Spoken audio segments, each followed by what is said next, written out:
오늘 우리에게 주시는 하나님의 말씀 마태복음 3장 1절에서부터 12절까지의 말씀입니다.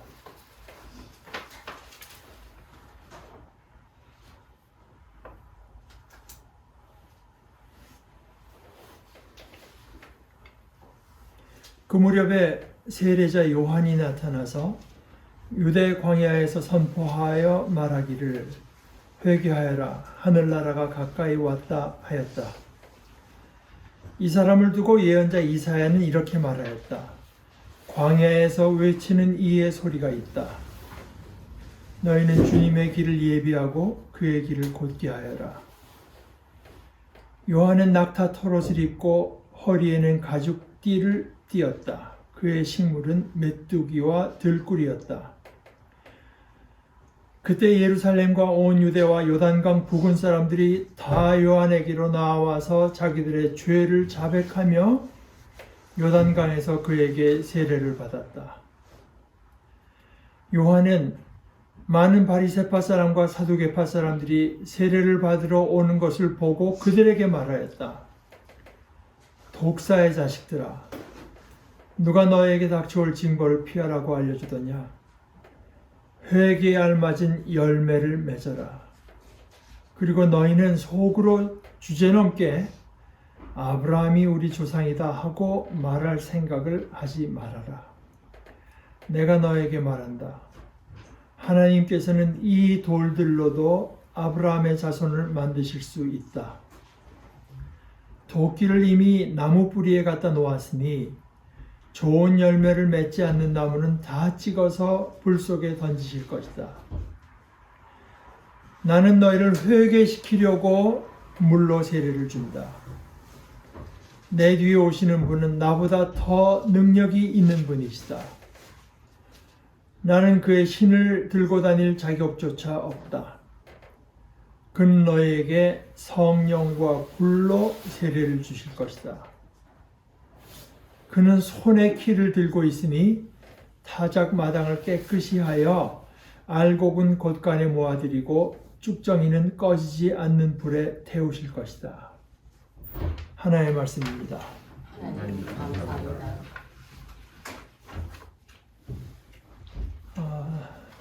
여러분께서 아시다시피 저도 이제 많은 사람들 중에 하나 체중을 조절하는 게 무슨 멋이나 이런 것이 아니라 건강을 위해서 필수적인 사람들 가운데 하나입니다. 이게 이제 체중 조절하는 데 대해서 사람들이 관심도 많고 하니까 온갖 그 지침이나 이야기가 많죠.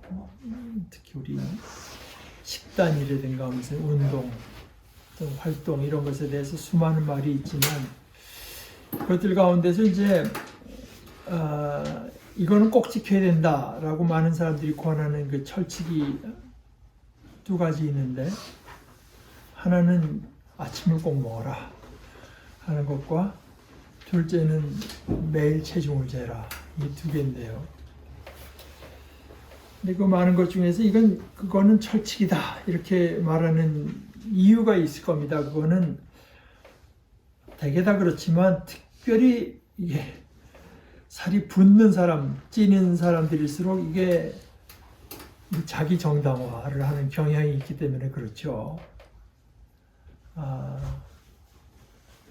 숫자로 나타나야 되니까. 그러니까 예를 들어서 매일 체중을 재야 된다고 하는 거는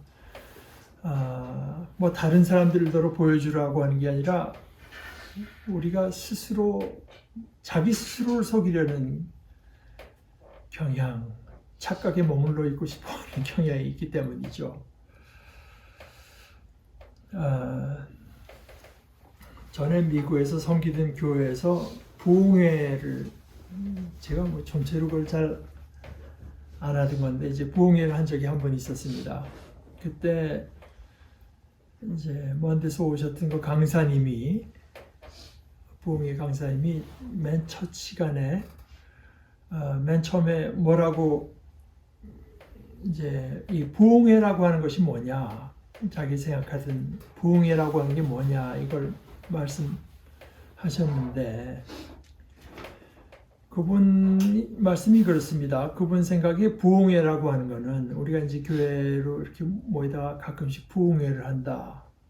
심령 부흥회를 한다. 이 부흥회라고 하는 거는 무엇보다도 하나님 앞에 또 하나님의 말씀 앞에 한 번씩 정직하게 서보자 하는 거라고 이제 말씀하세요. 하나님 앞에 정직하게 선다. 어떻게 생각하면은 그것과 비슷한 것이 이게 회개라고 하는 것이 그거 아닐까 생각합니다. 회개라고 하는 거. 그래서 우리가 예수님께서 우리를 찾아오신 것을 기억하기도 하고 또 앞으로 우리에게 다시 오실 예수님을 기다리는 소위 대림절 기간 동안에 오늘 말씀에서 등장한 이 세례자 요한 이걸 생각하는 건 아주 적절한 일입니다.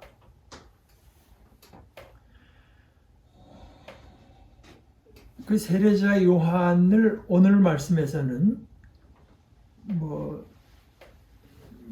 주님 오시기 몇백 년 전에 예언자 이사야가 이런 말로 예언한 사람이 이 사람이다 이렇게 말을 해요.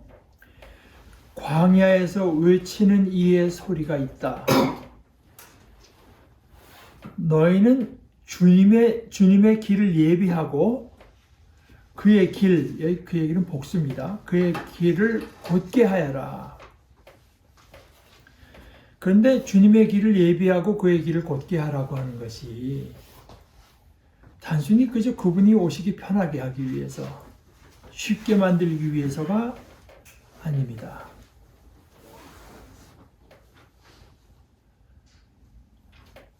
첫째는 그분이 왕으로 오시기 때문이고요.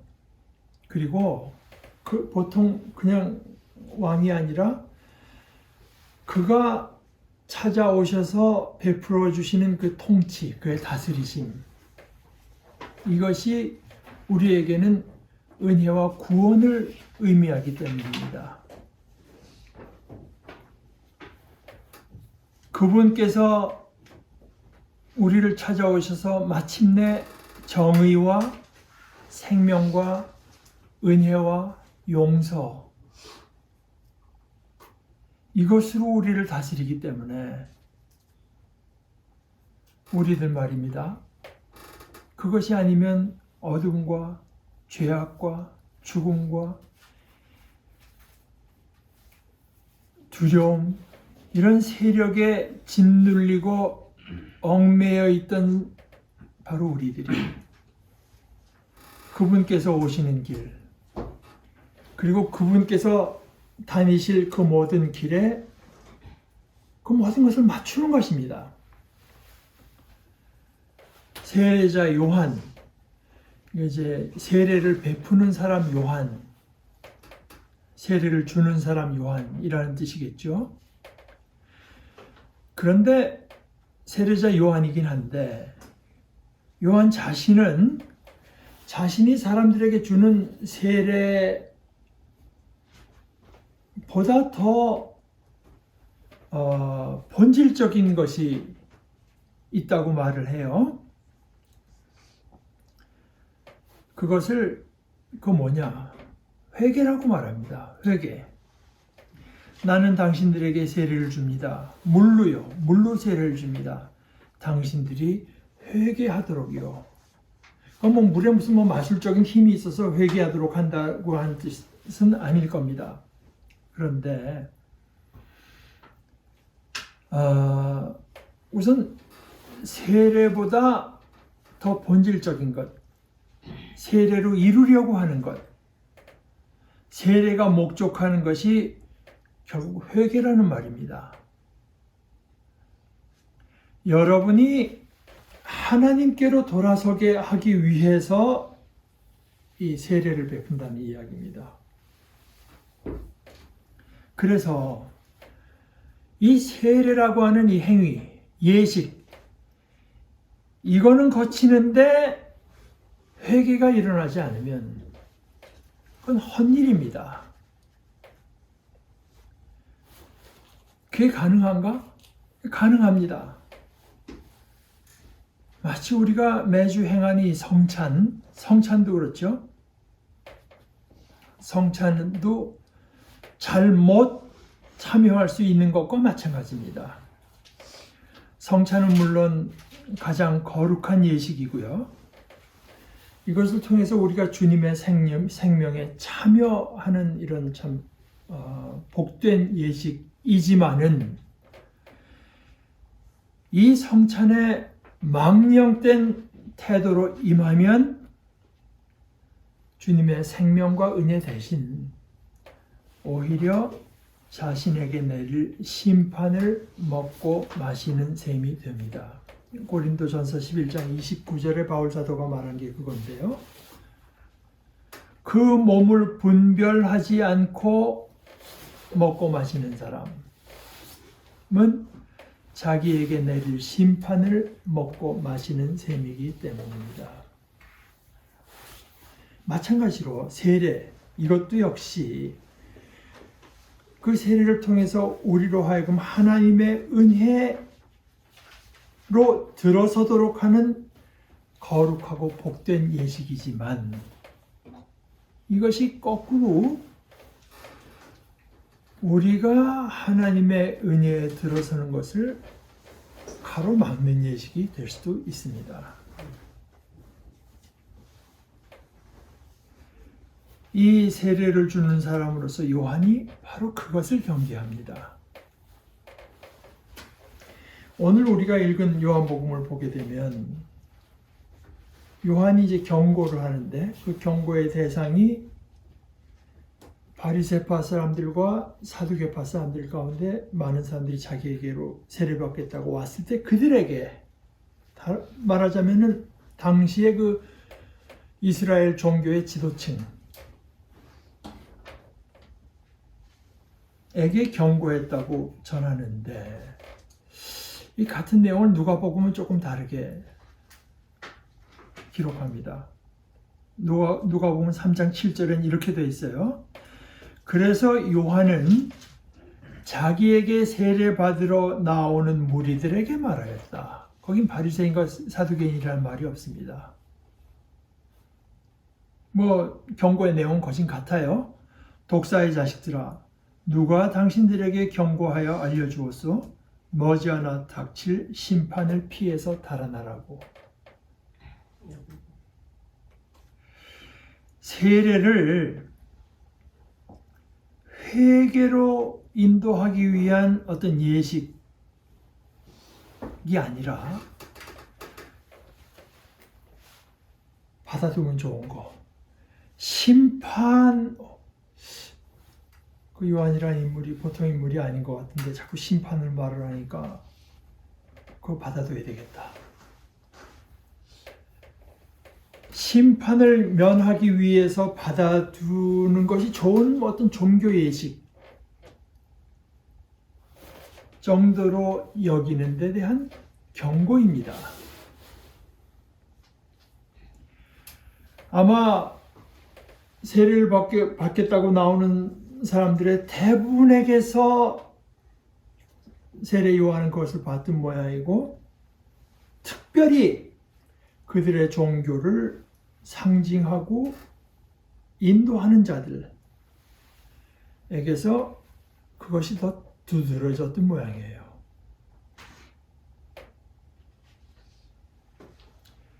그들은 자신들이 속한 그 종교라고 하는 것, 그 종교에 기댈 수 있다고 여겼습니다. 그 종교가 자기들에게 안전을 제공해 준다. 이것이 오늘 말씀에 나타난 표현으로는 아브라함이 자신들의 조상이라고 하는 것, 그것입니다. 그런데 요한은 바로 거기에 그들의 위험이 있는 것을 봤습니다. 그래서 여러분들, 아브라함이 내 조상이다. 이걸 속으로라도 말할 생각조차 하지 마십시오. 그거 사실 아무것도 아니라는 뜻입니다. 그것을 말하기 위해서 이어서 이렇게 말하죠. 하나님은 이 돌들 가지고도 아브라함의 자손이 일어나게 하실 수 있습니다. 우리에게다가 빗대어 말하자면, 우리에게 적용시키자면, 자신이 무슨 교회 교인이다, 기독교인이다, 이건 사실 아무것도 아닙니다.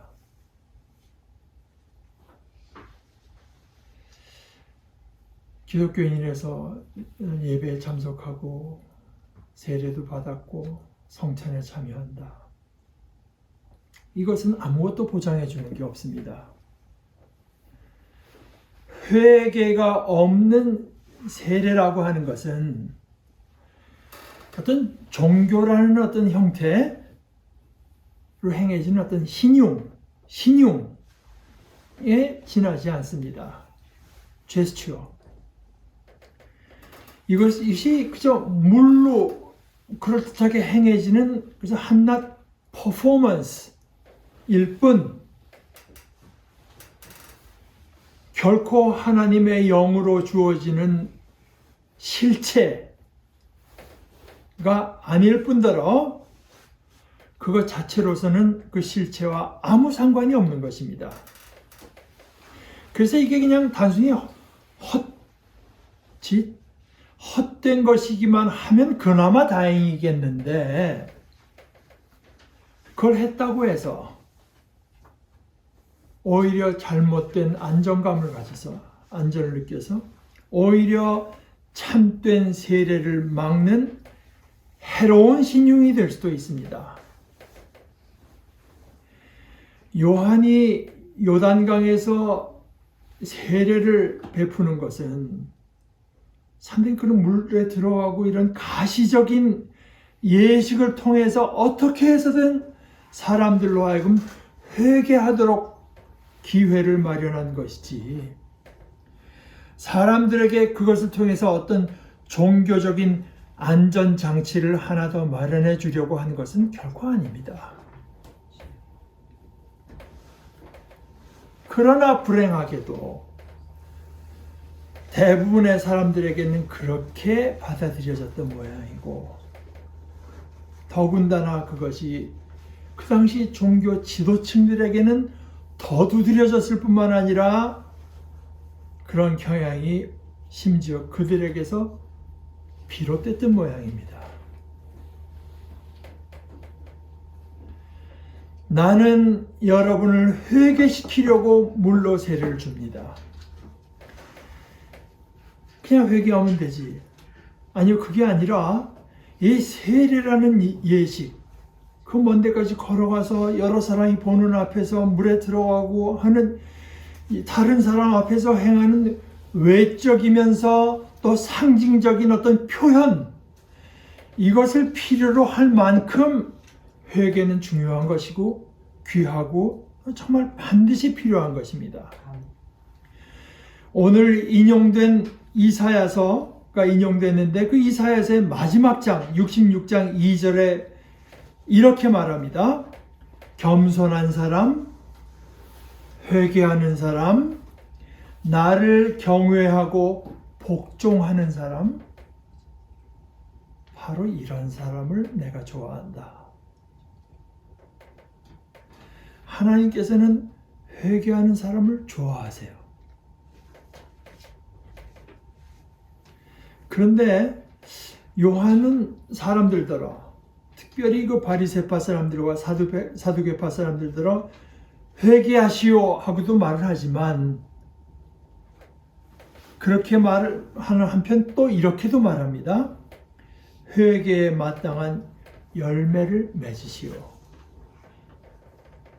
왜냐하면 사실 바로 여기가요, 여기가 자기 정당화, 자기 합리화, 또는 자기 스스로를 속이는 것, 이런 것이 일어나는 곳입니다. 이렇게 생각하면 될 것 같아요. 내 생활에 말입니다. 내 생활에 꾸준한 기도와 꾸준한 회개가 없으면 나는 올바른 신앙의 길을 걷고 있지 못한 것입니다. 회개가 반드시 필요한데요. 그 이유가 뭐냐?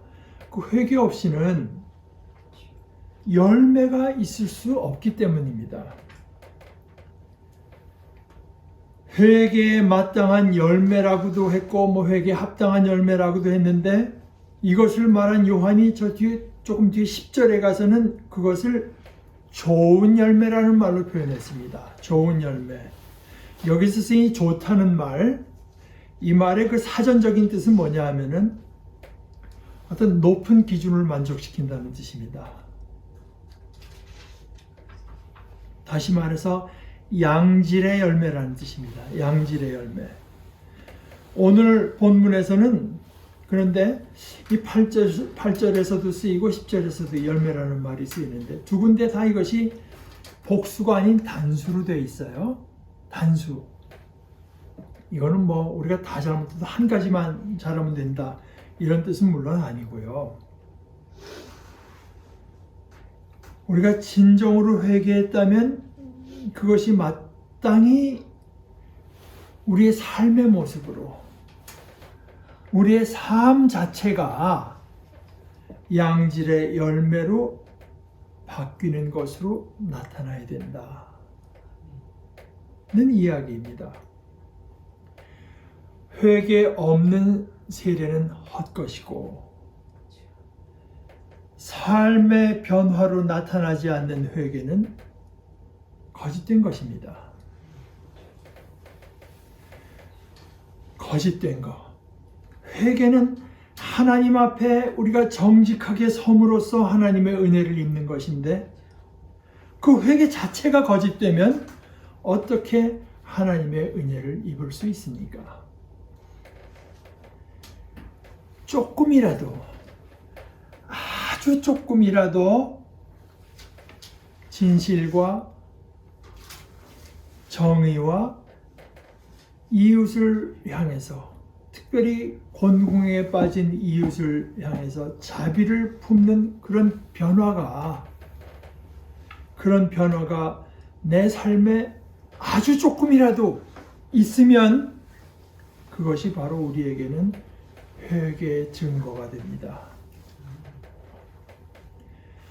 회개에 마땅한 열매를 맺으시오. 이 말은 참 부담스럽습니다. 어떻게 들으면. 그런데 이것은 분명 부담스럽기는 하되 부담스러운 명령이라기보다는 권고입니다. 권면.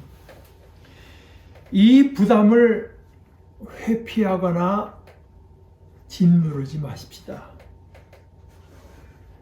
이 말을 어떤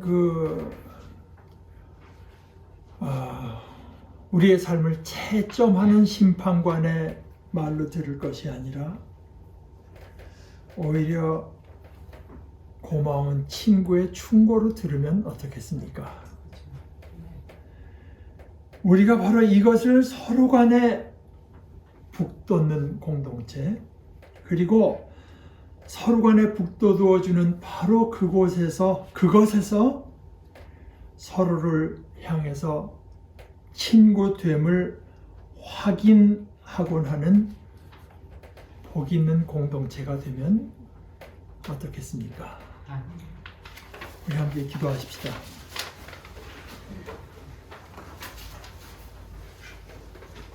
하나님께서 우리를 찾아오시는 것을 감사합니다. 하나님께서 우리를 찾아오시는 그것이 바로 복된 소식이요, 은혜요, 자유요, 해방인 것을 저희들 깨닫게 하시고 기쁜 마음으로 이 하나님을 향해 돌아서게 하시고 하나님을 향해 돌아선 그 모든 증거가 우리 각자의 삶 속에 또 저희 공동체의 모습에 드러나도록 저희를 주장하여 주시옵소서. 예수님의 이름으로 기도합니다. 아멘.